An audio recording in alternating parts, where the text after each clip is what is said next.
الرحمن الرحیم سورہ آل عمران مدینے میں نازل ہوئی. اس کا مطلب کہ اس میں زیادہ تر احکامات ہیں، کیونکہ مدنی صورتوں میں زیادہ تر احکامات آتے ہیں. آل عمران سے مراد ہے عمران، اور آل سے مراد ہے اولاد. تو عمران کی اولاد کون ہے؟ مریم علیہ السلام اور عیسیٰ علیہ السلام. اس لیے اس سورہ کا نام آل عمران اس لیے ہے کیونکہ اس میں عیسیٰ علیہ السلام اور مریم علیہ السلام کا ذکر ہے، جن کے والد مریم علیہ السلام کے والد کا نام عمران تھا. اعوذ باللہ من الشیطان الرجیم. بسم اللہ الرحمن الرحیم. الف لام میم. یہ حروف مقطعات میں سے اللہ لا الہ الا ہوا، اللہ وہی ہے، نہیں ہے کوئی الہی مگر وہی. الحی القیوم، ہمیشہ زندہ رہنے والا اور ہمیشہ قائم رہنے والا. دیکھو ایک اس میں اعظم ہے، یعنی اللہ تعالیٰ کے ناموں میں سے ایسے نام ہیں کہ جن کو اگر نام لے کر دعا کی جائے نا تو دعا ضرور قبول ہوتی، لیکن وہ نام نہ بتائے نہیں گئے. جس طریقے سے لیلۃ القدر ایگزیکٹ کون سی رات ہے وہ نہیں بتائی گئی، اسی طرح اللہ کے ان 99 ناموں میں سے وہ کون سا مجرب اور اتنا پاورفل نام ہے. اس میں اعظم یعنی سب سے بڑا نام کون سا ہے جس سے دعا قبول ہوگی، یہ بتایا نہیں گیا. تو غالباً یہ نام بھی ہو سکتا، جیسے ارحم الراحمین، تمام رحم کرنے والوں میں سب سے زیادہ رحم کرنے والا، یا پھر الحی القیوم کہ ہمیشہ زندہ رہنے والا اور ہمیشہ قائم رہنے والا. تو یہ بھی بہت بڑا نام ہے، اللہ کے ناموں میں سے ہے نا، جو اس میں اس اسما ہے، اللہ کے نام ہے. وہاب، قہار، عزیز، غالب، مصور، باری. اس میں سے الحی القیوم بھی نام ہے کہ ہمیشہ زندہ رہنے والا، ہمیشہ قائم رہنے والا. تو کئی روایت میں آتا ہے کہ یہ بھی اس میں اعظم ہو سکتا. تو ہم جب بھی دعا کریں تو یا ارحم الراحمین کرے یا حی یا قیوم کہہ کے اللہ کو پکارے. اللہ کو جب ہماری دعائیں ہو نا، تو دیکھو ہم سے کوئی بات بھی کرے نا تو ایسے رینڈملی نہیں بات کرنے آ جاتا نا کہ اے سن، بلکہ ہمارا نام لیتا. اور جب کسی کو ہم کو کسی سے غرض ہو، کوئی مانگنا ہو، تو ایسے آ کے نہیں مانگ لیتا نا، پہلے اچھا نام لیتا، تعریفیں کر دیتا، تیرے کپڑے بہت اچھے لگ رہے، تم آج بہت اچھے دکھ رہے، تمہارا یہ وہ، اس کے بعد میں مانگتا تو ہم خوشی سے دے دیتے. ہمارا یہ رول ہے، اور ہم اپنی بے انتہا کی ضرورت اللہ سے مانگتے. تو ہماری دعائیں کیسے ہونی چاہیے کہ ہم سب سے پہلے اللہ کو بہت زیادہ عاجز اور خود کو ذلیل کر دے اللہ کے سامنے. دیکھو یہ بات فارمولہ ہے یہ اللہ کو راضی کرنے کے، کہ اللہ کو جب ہم اپنا رب مان رہے اور تو ہم بندے بن گئے. عبد جب ہم اللہ کے بن رہے ہیں نا، جب ہم بندے بن رہے نا، تو ہمارا کام یہ ہے کہ ہم اپنے آپ کو عاجز، لاچار، ذلیل کرے اور پھر اللہ کو پکارے کہ اللہ نہیں، کوئی ہے ہی نہیں، واحد تو اور تیرے سوا کوئی نہیں، اور میرا تو کوئی سہارا ہی نہیں ہے، میری کوئی اوقات نہیں، میری کوئی حیثیت نہیں، میرے ہاتھ میں کچھ نہیں، میرے بس میں کچھ نہیں، میری نفس بھی غلیظ، میں گناہوں سے بال گناہوں میں لپٹی ہوئی. اتنا عاجز اور ذلیل اور عاجز ہو جائے اللہ کے سامنے، تب اللہ کے رب ہونے کا ہم حق ادا کریں گے اور خود کے بندے ہونے کا حق ادا کریں گے. ہم کو اللہ نے ٹھیکہ نہیں دے رکھا کہ میں تمہاری دعائیں قبول کروں. ہم کو اللہ کو منانا ہے، اس کو راضی کرنا ہے. اور کب راضی ہوں گا؟ ہم خود کو اتنا ذلیل حقیر کر کے اس کے سامنے بیٹھے اور اللہ کو بہت محبت سے اور اچھے ناموں سے پکارے، اس کے ناموں کو ہم یاد کریں، پیارے پیارے ناموں کو یاد کریں اور ان کا ناموں کا مطلب سمجھیں. اب حی القیوم کا کیا مطلب ہے؟ کہ ہمیشہ زندہ رہنے والا اور ہمیشہ قائم رہنے والا. اس کا مطلب یہ ہے کہ اللہ ہمیشہ سے تھا، اللہ کہیں سے آیا نہیں، کہیں سے بنایا نہیں، کہ اللہ بنا نہیں، اللہ ہمیشہ سے تھا اور ہمیشہ سے رہے گا. اب ہم اگر یہ بات نہیں سمجھ پا رہے نا، تو ہم انفینٹ تھیری میں پھنسے ہیں نا، کہ بھئی جو چیز بنی ہے وہ زوال ہوگا، اس کا وہ کبھی نہ کبھی ڈسٹروائے ہو جائیں گی، چاہے وہ کوئی آرٹیفیشیل چیز ہو یا مین میڈ چیز ہو یا نیچرل چیز ہو، وہ کہیں نہ کہیں سے پیدا ہوتی ہے اور پھر وہ ڈسٹروائے ایک مدت کے بعد ڈسٹروائے ہو جاتی ہے. تو یہ اس پلانٹ کا کام ہے. اس پلانٹ میں یہ رول ہے، ہم جس پلانٹ میں جانے والے ہیں نا، آخرت، جنت، دوزخ، وہاں زوال کا کوئی نام و نشان نہیں ہے. وہاں کی نہ نعمتوں میں زوال ہے، نہ عمروں میں، نہ زندگیوں میں، نہ جنت کی کوئی چیز وہاں کبھی ختم نہیں ہوگی. تو ہم اس بات کو سوچ کر کنفیوز ہوتے کہ بھئی یہ کیسے ہوگا، کیونکہ ہمارا ذہن چھوٹا سا اسی چیز میں باؤنڈ ہے، ہم وہی چیز دیکھ رہے ہیں نا. اب اگر ہم کو کوئی ایسی چیز بتائی جائے جس کا ہم نے کبھی ایکسپیرینس ہی نہیں کیا، کہ کوئی کہیں گا کہ فلاں انٹارکٹیکا میں -80 ڈگری ہوتا ہے، تو ہم اس کو ایکسپیرینس نہیں کر پاتے.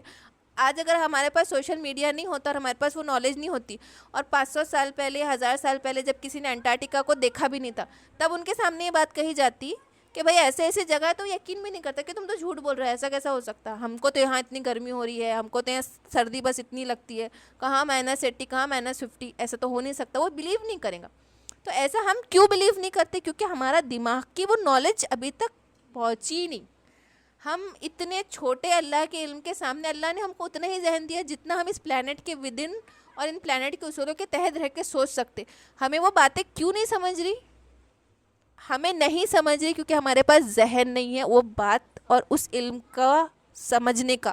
تو اس کا مطلب یہ نہیں کہ وہ ایگزسٹ نہیں کرتی, وہ چیزیں ایگزسٹ کرتی ہے, بٹ ہمارے پاس ذہن نہیں ہے ان چیزوں کی ایگزسٹنس کو سمجھنے کا. وہ رولز ہمیں نہیں پتہ, واللہ اعلم وہاں کیا ہوگا. تو اللہ ہمیشہ زندہ رہنے والا اور ہمیشہ قائم رہنے والا ہے. نزل علیک الکتاب بالحق, کہ اس نے نازل کیا ہے اس کتاب کو حق کے ساتھ, مصدقاً جو تصدیق کرتا ہے, کنفرم کرتا ہے, لما بین یدیہ جو تمہارے ہاتھوں میں ہے, یعنی وانزل التوراۃ والانجیل, اور تورات اور انجیل میں آلریڈی ان کے ہاتھوں میں تھا, مطلب چلن تھا نا.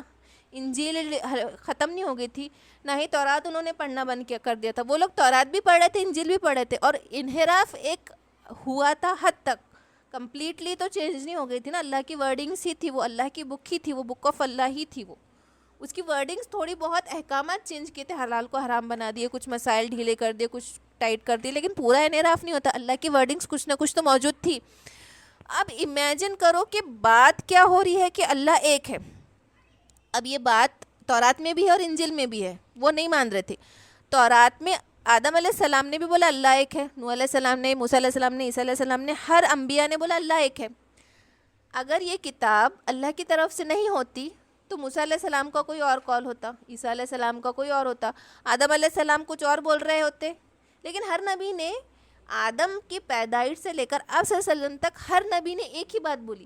اور اس بات کو کنفرم کون کر رہا ہے؟ جو انہی کے پاس کتاب ہے, یعنی کرسچنس کے پاس بھی انجیل میں یہی لکھا ہے اور تورات میں بھی یہی لکھا ہے کہ اللہ ایک ہے.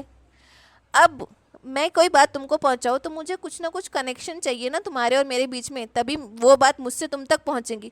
اب موسیٰ علیہ السلام کے وقت تو عیسیٰ علیہ السلام نہیں تھے, نہ ہی موسیٰ علیہ السلام لیٹر لکھ کے گئے تھے کہ بھائی میں نے یہ بولا ہے, تم نے کو بھی آگے جا کے یہ بولنا ہے. نہ ہی آدم علیہ السلام نے نوح علیہ السلام کو بول کر گئے تھے وصیت کر کے کہ دیکھ بھائی میں یہ لکھ رہا ہوں, وصیت منتقل کرنا اور نوح علیہ السلام تک پہنچانا. بنا خط و کتابت, بنا کوئی کنیکٹیوٹی کے ہر نبی نے ایک ہی جیسا احکام دیا. ہر نبی نے نماز پڑھی, روزے تک رکھے, اور ایک ہی چیز بتائی, ایک ہی جیسے رولز تھے. حلال حرام کی تمیز مور اور لیس ویسی ہی تھی.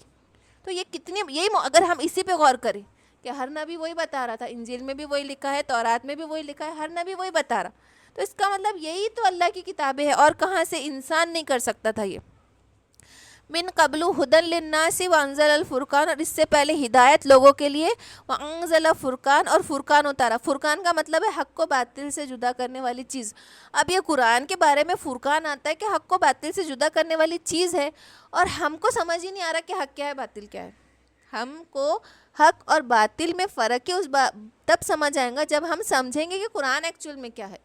تو فرقان ہے یہ قرآن جو ہے فرقان ہے, حق کو باطل سے جدا کرنے والا. اور جب ہم اس بات کو کب سمجھیں گے کہ حق کیا ہے اور جھوٹ کیا ہے, باطل یعنی جھوٹ, جب ہم کو قرآن سمجھ آئے گا.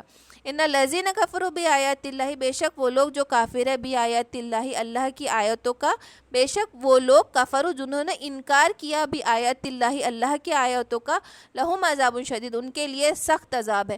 دیکھو اللہ تعالیٰ نا جب بھی کافروں کے عذاب کی بات کرتا نا تو سخت, غلیظ, شدید اور رسوائی والی چیز بتاتا ہے. تو جب کافروں کو عذاب ہوگا نا وہ ذلت والا عذاب ہوگا, اللہ ان کو ذلیل کریں گا, شدید دیں گا, تکلیف پہنچائے گا. لیکن مومن کا جو گناہ ہے, دیکھو ہم یہ بات بہت آسانی سے بولتے ہیں نا, لیکن جو گناہ ہے تو اللہ ہم سب کی اس کے سے حفاظت فرمائے کہ مومنوں کو بھی عذاب چکھنا پڑے گا نا, کہ اگر اس نے کچھ گناہ کیا اللہ حفاظت کرے. اللہ چاہے تو سارے گناہ بخش دے, اللہ چاہے تو چھوٹی چھوٹی بات کو حساب لے لے. ہماری عبادتیں اس لائق نہیں ہے کہ ہم جنت و دوزخ میں جائے, اللہ کا فضل ہوگا تو وہ ہم کو ہمارے گناہوں سے نجات کا طریقہ ہوگا. لیکن کافروں کا عذاب دائمی ہے, وہ کبھی چھٹکارا نہیں ملے گا ان کو. اور وہ سخت ہوگا، بہت سخت ہوگا. لیکن مومنوں کا عذاب ان کے گناہوں کو دھونے والا اور کبھی نہ کبھی انشاءاللہ ختم ہو جائیں گا انشاءاللہ. اگر وہ کلمے والا تھا، اس نے شرک نہیں کیا، شرک کرنے والوں کے لیے تو گناہ ہے، لیکن جس نے جو گناہوں میں تھا، جس نے لیکن اللہ پہ یقین رکھتا تھا، تو اس کا عذاب کم ختم ہو جائے گا انشاءاللہ کبھی نہ کبھی. واللہ عزیز ذو انتقام، اور اللہ زبردست انتقام لینے والا ہے.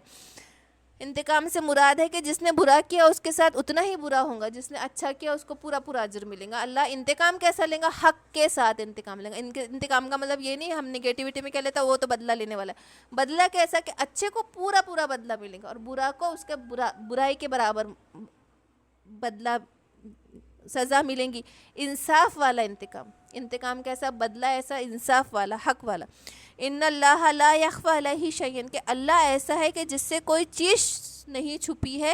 فی الارض ولا فی السماء، زمین اور آسمان میں اللہ ایسا ہے کہ جس سے کوئی چیز نہیں چھپی ہے جو کچھ زمین اور آسمان میں ہے. ایک چیٹی اگر کسی پہاڑ پہ بھی چلے تو اللہ کو اس کی بھی خبر ہے نا. تو پھر اگر ہمارے آس پاس CCTV کیمرہ ہوتا ہے تو ہم کتنا الرٹ ہو جاتے، ہم کوئی مس بیہیو نہیں کرتے، گالی گلوچ نہیں دیتے، ہم بہت ادب سے پیش آتے.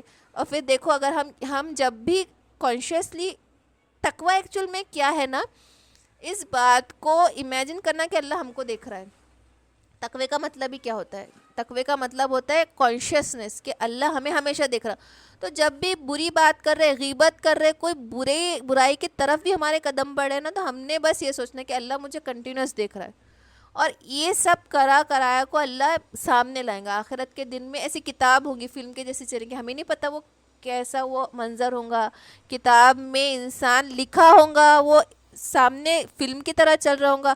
آدم سے لے کر آخری انسان تک وہاں موجود ہوں گا اور وہاں ہمارے گناہ دکھائے جائیں گے. تو ہمیشہ ہم کو یہ بات یاد رکھنا کہ اللہ ہمیشہ ہر پل پر نظر رکھے اور ہر پل ہمارا حساب لکھا جا رہا ہے. ہمیشہ فرشتے لکھ رہے ہیں. هو الذی یصورکم فی الارحام، اور وہی ہے جس نے صورت دی تم کو ارحام، رحم میں، ماں کے پیٹ میں صورت دینے والا. کیف یشاء، جیسا چاہا ویسا بنایا ہے نا. اب ہم اگر ان صورتوں پہ غور کریں، سگے بھائی بہن بھی ہوتے ہیں تو ان کی صورتیں الگ ہوتی ہیں. مطلب دیکھو تم امیجن کرو کہ آدم علیہ السلام سے لے کر اب قیامت تک کے لوگ آنے والے ہیں، نہ کسی کی آنکھ کی پتلی ایک جیسی ہے، نہ کسی کی فنگر پرنٹس ایک جیسی. اللہ نے کیسی خلقت کی، جیسا چاہا ویسا. دو بھائی بہنوں کو سامنے رکھ لو، ڈفرینس رہے گا، کچھ نہ کچھ مشابہت ہوں گی. مشابہت کا مطلب ایک جیسی چیز نہیں ہوتی، ملتی جلتی. لیکن اللہ نے کیسی صورتیں دی، اور اللہ صورتیں بھی کیسے بنائے نا. آنکھوں کو اس کی جگہ پر رکھا، ناک کو صحیح جگہ پر رکھا. اب ہم کوئی جانور کو دیکھے جو بری شکل صورت کا، ہم کو کراہیت آ رہی ہے کوئی بہت بری، جیسے ہم پک کوئی دیکھے ہم کو کراہیت آتی کہ کیسا کراہیت. لیکن اللہ نے انسان کو کیسی صورت دی، خوبصورت بنایا، کتنا نفیس بنایا، کتنا نازکی سے بنایا. اس کے ہاتھ، انگلیاں، مطلب کتنی خوبصورتی دی نا. اللہ دیکھا جائے تو انسان کو اللہ نے کتنا کیا کہا نا، سب سے بہترین خلقت کرنے والا، احسن الخالقین. بہت اچھی خلقت کی اس نے انسان کی، جیسی چاہی ویسی صورت دی. لا الہ الا هو العزیز الحکیم، اور اللہ نہیں ہے کوئی الہی مگر وہی العزیز الحکیم، کے زبردست اور حکمت والا ہے.